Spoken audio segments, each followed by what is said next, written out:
네, 강원도 현안과 이슈를 들여다보는 시간입니다. 지난 4.15 총선 이후 강원 정치 지형에 변화가 생겼습니다. 도내에선 21대 국회의원에 대한 기대와 함께 달라진 정치 지형의 우려의 목소리도 따르고 있는데요. 그래서 이번 시간 헬로 이슈 토크에서 각 선거구별 당선자의 1호 공약 내용과 실현 가능성 등을 살펴보고 강원 정치의 전망에 대해서 이야기 나눠보겠습니다. 스튜디오에 최수영 시사평론가 나와 계십니다. 안녕하십니까? 안녕하세요. 네. 지난 총선에 대해서 이야기를 나눠볼 텐데요. 네. 강원도는 전국적인 판세와는 조금 다른 모양새였습니다. 더불어민주당이 3석, 미래통합당 4석, 무소속 1석 이렇게 3, 4일 지형이었는데 네. 권성동 후보가 복당 신청을 하면서 3호 형세로 그렇죠. 바뀌었습니다. 네. 부수가 약간 앞선 듯 보이긴 하지만 이제 강원도 주요 선거구에서는 더불어민주당이 이기면서 팽팽한 견제와 균형을 이뤘는데요. 21대 총선 이후 강원 정치에는 어떤 변화가 생겼다고 보십니까? 네, 역대 총선마다 이제 그 유권자들이 절묘한 표심을 보여줬다 이런 평가들이 나왔는데 이번에도 예외 없이 역시 도민은 그 심판자이자 균형자의 그런 이제 표심을 드러냈는데 말이죠. 지금 어쨌든 이제 말씀하신 대로 더불어민주당의 입장에서는 어쨌든 그동안 참 한석에 불과했던 그런 의석수였는데 지금은 세석이라는 어떤 교두보를 확보했다는 측면과 그다음에 이것을 바탕으로 이제 도민들에게 다시 한번 우리가 여당으로서의 어떤 그런 지위나 그런 역할들을 부여받을 수 있는 그런 계기가 마련됐다. 그러니까 여당에게는 시험지가 이제 주어졌다. 이렇게 저는 보는 게 정확할 것 같고요. 그다음에 야당은 이제 어쨌든 이제 권성동 당선자가 이제 입당을 사실상 지금 거의 발표를 했기 때문에 5석이라고 본다면은 강원도에서는 아주 여전히 우월한 일당의 지위를 유지했는데 전국 선거에서 많이 졌거든요. 그렇기 때문에 야당에게는 어떤 전열 정비의 기회를 어떤 도민들이 준 것이 아닌가. 그래서 결국 이제 보수당의 야당 쪽에게는 재기의 기회를 강원도민들은 부여했다. 이렇게 지금 볼 수 있는데 조금 안을 들여다보면은 이제 권성동 당선자 같은 경우가 이제 사선에 반열에 등극했거든요. 본인의 지금 얘기하는 대로 만일 원내대표가 출마를 해서 만일 된다 그러면은 상당히 강원도 정치에는 큰 어떤 순기능적 영향을 미칠 수 있는 그런 이제 사례가 될 것 같고요. 이광재 지사 같은 경우에는 단번에 이제 3선에 올라가면서 그다음에 이제 당내 대권 후보의 반열에 들어갔잖아요. 이런 점들은 굉장히 강원도에게는 어떤 그런 여당 내에서 동력을 또 얻을 수 있는 그런 이제 기회가 되고 한기호 당선자도 이제 3선이 됐고 했기 때문에 지금 전반적으로 8명 당선자 가운데 6명 이상이 재선 이상이란 말이죠. 그렇다면 충분히 이제 강원도 이 국회의원들이 어떻게 연대와 협력을 하느냐에 따라 가지고 그동안 해묵은 숙제나 현안들을 해결할 수 있는 그런 좋은 기회를 맞을 수가 있는데 다만 여기에 이제 당리당략에 매몰되거나 혹은 이제 어떤 진영 논리에 빠져가지고 이제 현안들에 대한 약간 이제 해결을 못하는 이런 모습을 보일 경우에는 또 다른 지지를 철회할 수 있다거나 하는 도민들의 그런 마음이 있다는 걸 헤아려 가지고 이번 21대 국회는 굉장히 그동안 해묵었던 과제나 숙제들을 해결하는 그런 기회를 삼는 게 어떤 강원 정치가 가져야 할 지금 방향성이 아닌가 저는 그렇게 생각합니다. 네, 이번 21대 국회에서는 이때까지 처리하지 못했던 것들을 다시 반등할 수 있는 기회로 만들어줄 수 있을 것 같은데 또 이제 국민들이 주신 의석에는 책임이 따라서 앞으로가 더 중요할 것 같은데요. 그럼 각 선거구별로 당선자 1호 공약과 가능성에 대해서 살펴보겠습니다. 먼저 춘천, 철원, 화천, 양구, 가불 지역에서 살펴볼 텐데요.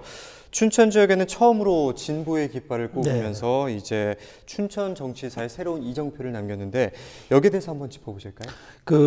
역시 이제 허영 당선자는 이제 제 두 번째 도전 끝에 이제 성과를 냈는데 말이죠. 이게 굉장히 이제 의미가 크죠. 이제 강원도에 도청이 있는 수부 도시에서 이제 이렇게 이제 2개의 지역구가 있는데 이제 한 명이 이제 또 여당 후보가 됐다는 것은 상당히 저는 아주 상징하는 바가 크다고 봅니다. 그래서 공약을 제가 한번 봤더니까 허영 당선자는 대표 공약을 춘천 호수공원 국가 지정 추진하겠다 이건데 좀 의외였어요. 왜냐하면 그동안 크게 하는 일들이 이제 SOC 사회 간접자본 이런 것에 대한 이야기를 많이 했는데 생태문화 도시를 1호 공약 대표 공약으로 들고 나와서 조금 이제 저도 관심 있게 지켜봤습니다. 그런데 여기 보면 이제 허영 당선자가 걸어온 길 이제 이른바 김근태 의원의 보좌진으로 시작해서 박원순 서울시장이 참모도 했고 이런 점들이 있어가지고 굉장히 이제 도시의 브랜드에 대한 관심이 높아졌고 결국은 이것이 대한민국 생태도시 춘천을 그렇게 만들겠다는 그런 의욕을 보이는 차원에서 제가 했다고 생각하는데 저는 이제 만일 이게 이제 허영 당선인이 4년 동안의 의정 활동을 통해서 이 부분에 실현한다 그러면은 아주 춘천에 있어가지고 그동안 이제 그 기존에 갖고 있던 도시 인프라에다가 이런 어떤 생태문화 도시 공원이 접목된다면은 상당히 춘천이 좀 질적으로 도약할 수 있는 계기가 되지 않을까 싶어서 관심 있게 본 이제 그 공약이었습니다. 네. 근데 그 춘천 철원하천 양구 의뢰 황교안 당선자는 바로 여기서 이제 이분은 뭐 군 이제 삼성장군 출신의 이제 군 전문가 아니겠어요? 그러니까 이제 당연히 이제 이 지역은 이제 물론 춘천 을 지역이 일부 북부 지역이 포함됐지만 여기에 이제 주요 지역이 철원, 하천, 양구 바로 이제 군사 접경 지역 아니겠어요? 그러다 보니까 최근 이제 국방개혁 2.0으로 인한 이제 경기 침체라든가 도시 소멸 이런 문제들이 굉장히 많이 제기가 됐잖아요. 그렇기 때문에 역시 대표 공약을 접경 지원 특별법 전면 개정 및 군 유휴지 주변 지역 발전 특별법을 이제 1호 공약을 내세웠어요. 이건 충분히 예상된 거였죠. 왜냐하면 지금 이 지역 주민들이 가장 지금 당면한 과제고 이걸 해결하지 않으면 사실 어떤 그 생존의 문제가 걸려 있는 이런 부분이기 때문에 저는 이제 이 국방 전문가이고 군 장병 출신인 만큼 굉장히 심도 있고 밀도 있게 이제 주민들의 삶과 애환을 들여다보는 이제 한교 당선인이라 생각하기 때문에 만약 이제 이 부분에 대해서 목소리를 높여가지고 특히 이제 경기도 쪽에도 아직 이런 쪽에 지금 접경 지역에 있는 의원들이 좀 있잖아요. 이런 분들 연계해가지고 이제 국방개혁의 어떤 긍정적 측면을 살리되 부정적 측면을 최소화하고 그다음에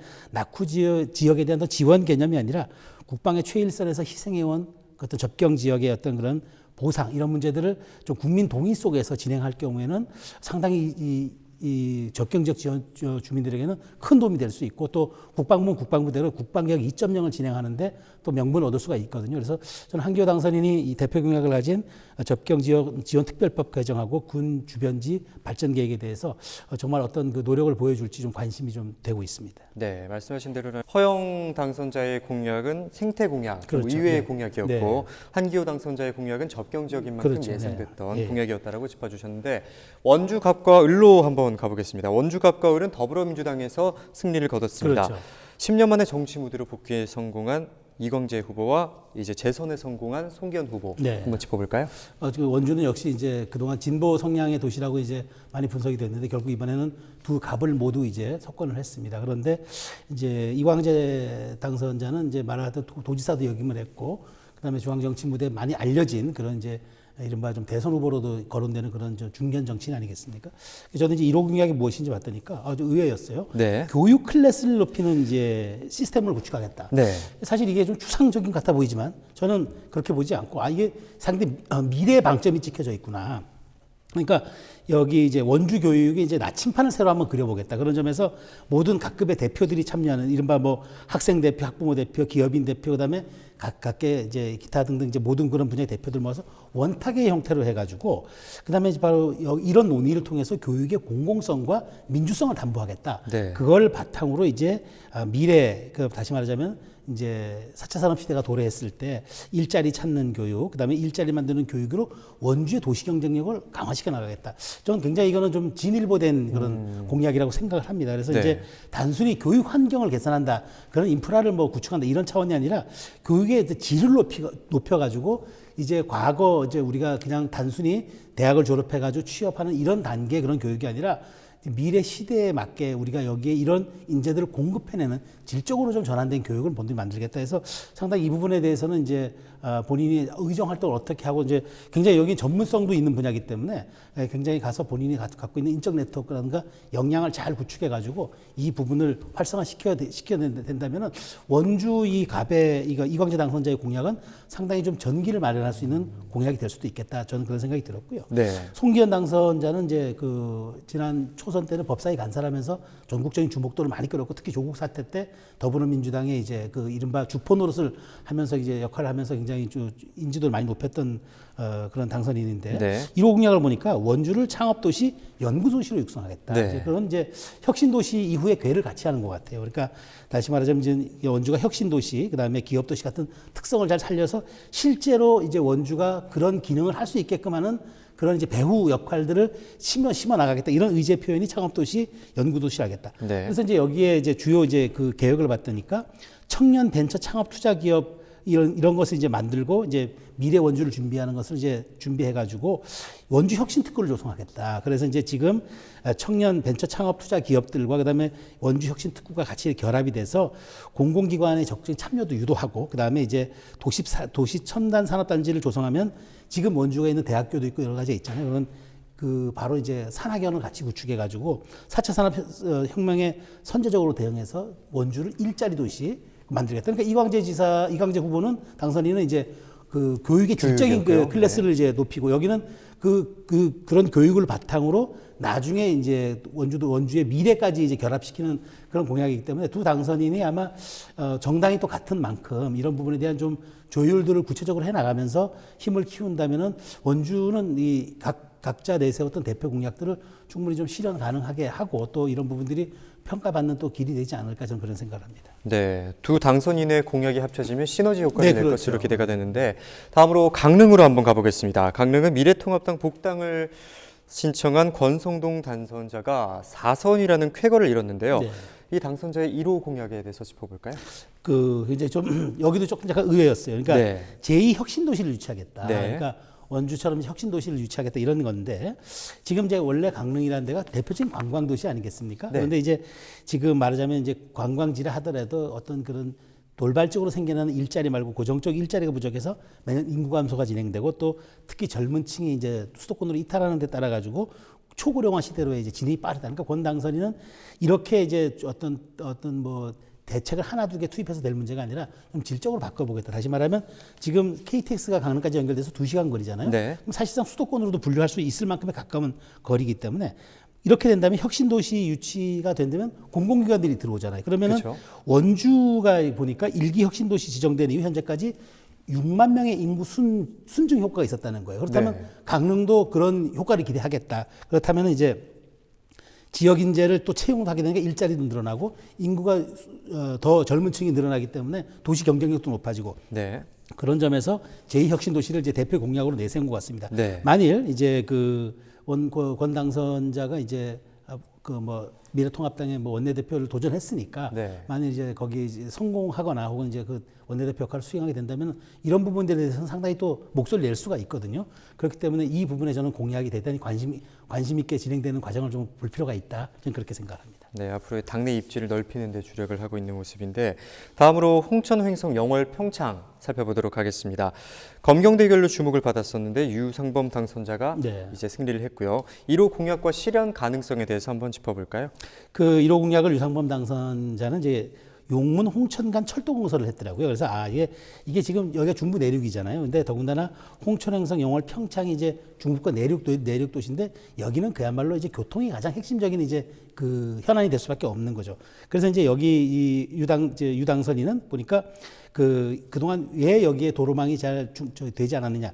경제성 분석에서 번번이 이제 좌절됐다. 이런 걸 이제 원인을 뒀고 해서 네. 이제 북부권, 그러니까 서울 춘천을 연결하는 ITX와 남부권, 서울 강릉 간 이제 그 평창 KTX가 있잖아요. 네. 여기를 이제 미음자로 해가지고 각 지역을 홍천, 횡성, 영월, 평창을 미음자로 다 연결시키는 그런 이제 계획을 갖고 있는 거죠. 그렇게 된다면은 이게 이제 말하자면 허브가 형성되기 때문에 이게 그쵸. 다 이렇게 물려서 돌아가기 때문에 강원 중부권 발전이 획기적으로 발전할 수 있다. 그러니까 굉장히 그 문제 접근 방식은 저는 굉장히 타당했다고 생각을 합니다.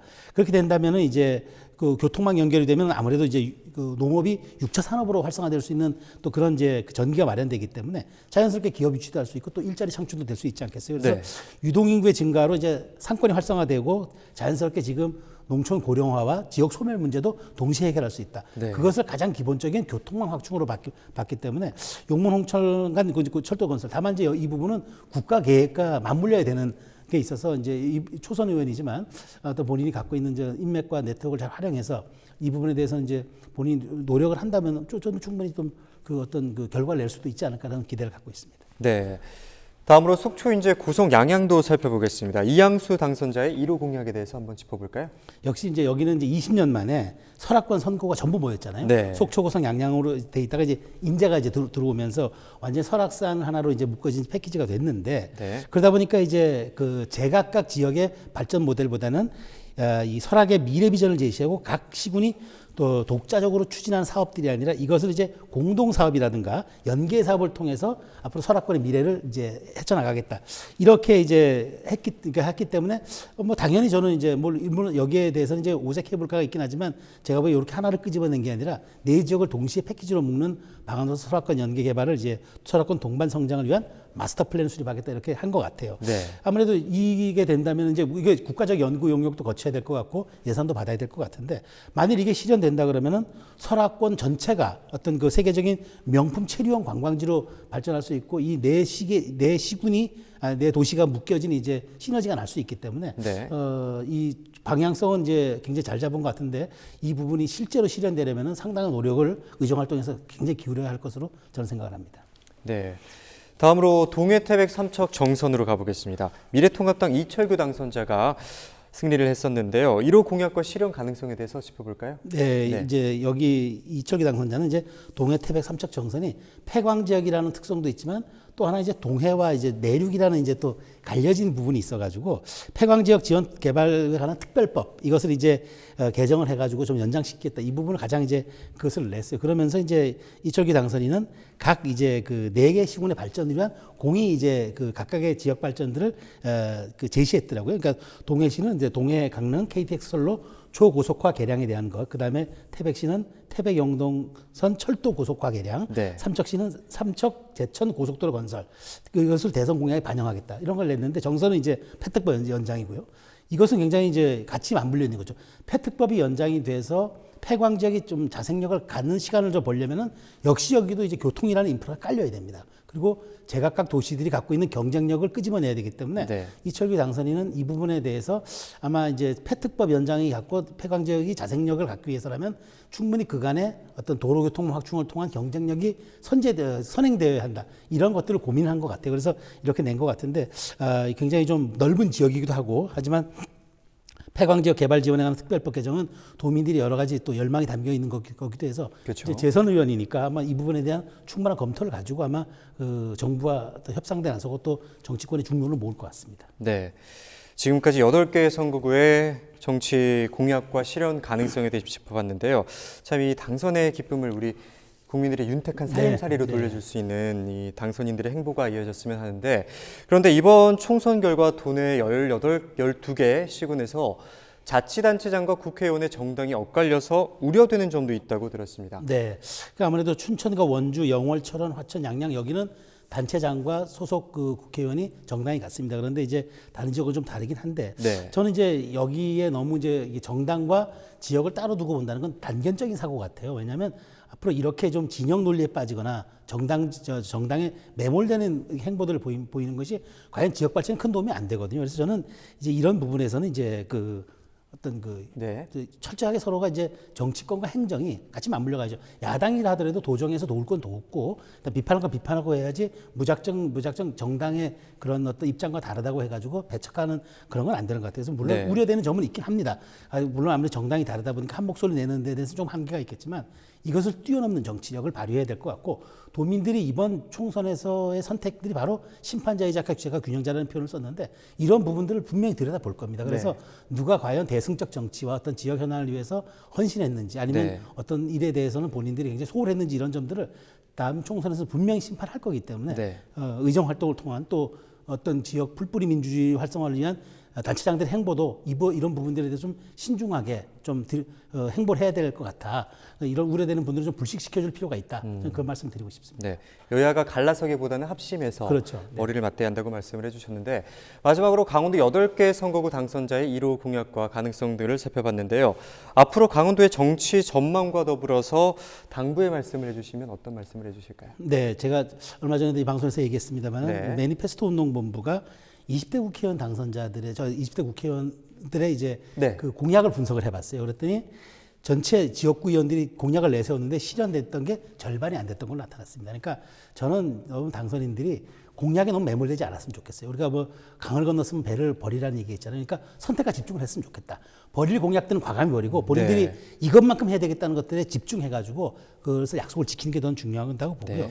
백화점식 나열보다는 꼭 이제 지역을 위해서 지역을 위해서 꼭 앞으로 지역이 해야 될 그런 일들에 대한 집중을 해가지고 그런 것들을 이제 의정 활동에 대한 자기의 성과를 낸다면은 또 여러 가지 이제 앞으로 정치 행보에서도 좀 좋은 선택을 받지 않을까 싶어서 선택과 집중을 좀 했으면 좋겠다는 말씀을 끝으로 드리고 싶습니다. 네, 선택과 집중으로 공약을 제대로 이행해달라는 말씀을 해주셨습니다. 오늘 말씀은 최수영 시사평론가와 함께 이야기 나눠봤습니다. 여기까지 듣도록 하겠습니다. 고맙습니다. 감사합니다.